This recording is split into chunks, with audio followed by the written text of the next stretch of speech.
We're going to continue, though, now with Dave Zirin, sports columnist, author of a number of books about politics and sports. His latest is A People's History of Sports in the United States.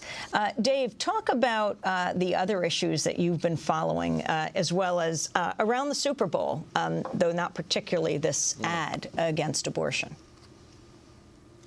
Yeah, this ad almost takes all the oxygen out of the room, which is too bad because there's a terrific story about the relationship between the city of New Orleans and the rise of the New Orleans Saints. I mean, count me as somebody who's a serious skeptic when it comes to all those stories about how a team is lifting a city out of its doldrums, like when the Detroit Tigers made their run last year and people were saying, oh, it's lifting up the city in the context of the recession. A lot of that is hooey. It's absolute hooey. It's used to fill copy in the sports pages. But with New Orleans, it really is different. I'm a big believer that sports is like a hammer, and you could use a hammer to build a house or bash somebody over the head. And this is one of those cases where sports is really speaking to the best angels of people's nature in New Orleans. I was speaking to Malik Rahim, who I know you've had on your show before, former Black Panther Party member, someone who's been a community activist in New Orleans for 30 years. And I asked him about the role that the Saints are playing in the city, and I expected Malik to be a bit of a skeptic about it, but Malik said to me,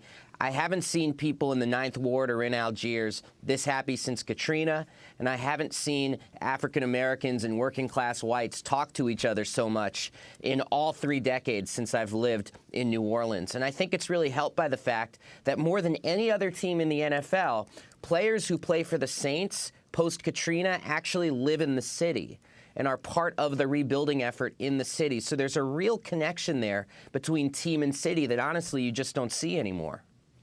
And Dave, you've been involved in plans for a Super Bowl party that has an anti-militarism theme. Could you talk about this whole issue that you alluded to earlier of the involvement of the military in Super Bowls?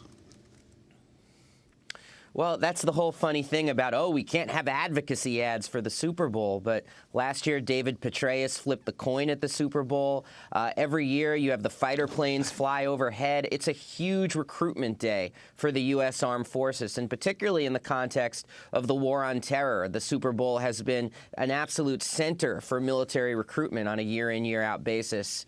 And this year, I'm teaming up with the Iraq Veterans Against the War, IVAW, and we're actually going to have a Super Bowl party at the IVAW house here in Washington, D.C., where we're going to watch the game without question, but we're also going to speak about delinking the fun of football with the reality of war. Like, far too often, sports is used as this idiotic metaphor for war. Quarterbacks are field generals and they throw bullet passes or bombs, when in reality, we know that war is very different. War is life and death. War is long periods of boredom punctuated by horrifying terror. So if you want to just watch the game and have fun watching the game, but also speak out against militarism, please email me, dave@edgeofsports.com, and I'll hook you up at the IVAW house here in Washington, D.C. to watch the big game. What about New Orleans Saints player Scott Fujita, who you profiled? I mean, this has just been a terrific thing for me to see Scott Fujita get a lot of attention over the last couple of weeks, just because the Saints are in the Super Bowl. Scott Fujita is a linebacker, went to Cal Berkeley. He also is adopted by Japanese parents. He's a Caucasian guy, big blonde guy, 6'5", 260. His family is Japanese, his adopted family, and his father was actually born in a Japanese internment camp, and his grandparents were interned as well. And so when the war on terror started, Scott Fujita started to speak out against Dick Cheney, against the secret prisons, because he spoke about what happened to his parents. He went public to ESPN and said, look, we had internment camps in this country. We cannot have this again. That's not what this country needs to be about. And so Scott spoke out against that. And so I developed a political relationship with Scott. And when the National Equality March was called for this past fall, 200,000 people marching in D.C. for LGBT rights, I contacted a whole bunch of athletes to see if one of them would sign on to call for people to come to D.C. and march. And Scott responded without hesitation and said, absolutely. And he did an interview with me where he spoke about how set he is, that gay marriage should be a right for everybody, for all LGBT people, and that LGBT equality should be something that cannot wait. And Scott was very brave in speaking out for that, because oftentimes I think we see the pro-sports locker room as being the last acceptable hamlet of homophobia. And so to have Scott Fujita and another player on the Baltimore Ravens, Brendan Ayan-Badejo, speak out for LGBT rights and marriage rights and civil rights, that made a huge difference. So I just have a lot of affection for Scott, and I love the fact that he's getting noticed and profiled by all these big newspapers because he deserves it.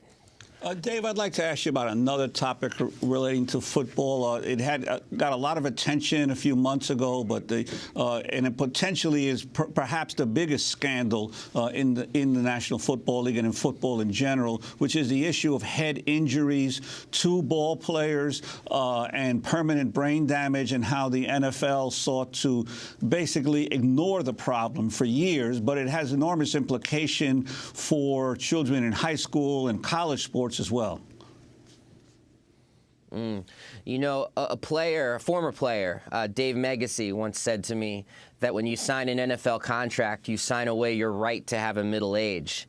And it is true. You meet players who are in their mid-30s, and they speak openly about the fact that when they're in their mid-40s, they might not be able to communicate with their wife and kids the way they once could. I'm thinking of Andre Waters, who was a star safety for the Philadelphia Eagles, who committed suicide at age 45. And when they did an autopsy, he had the brain tissue of an 88-year-old with Alzheimer's.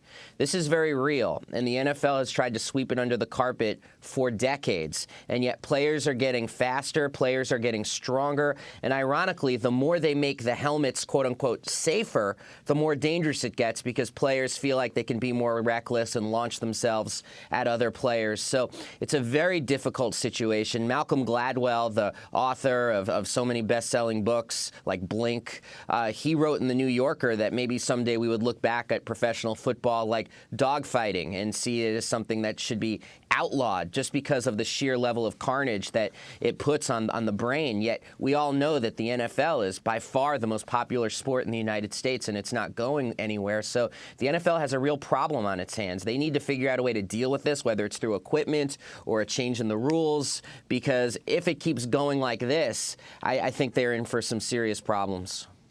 Dave Zirin, I want to thank you very much for being with us, sports columnist, author of a number of books, his latest, A People's History of Sports. And Dave, who are you rooting for in the game on Sunday? Oh, are you kidding me? Go Saints! Who dat? This is Democracy Now!, democracynow.org, The War and Peace Report. We're broadcasting on over 800 stations.